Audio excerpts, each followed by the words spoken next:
Dünyaya göz açan ne biz, bu dünyanın ziyasısan. Hak seni xəlq edib par, ağaların ağasısan. Necə yağmur olan rəhmətini səninlə xəlqə həq açar. Qədəmlərinlə səhralar çiçəklənər, çiçək açar.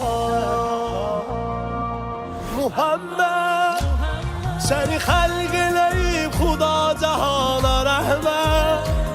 Sənin əks olunub gözəl üzündə cənnət. Ya Muhammed, Muhammed, adın hörmətinə bəşər tapar şəfaət.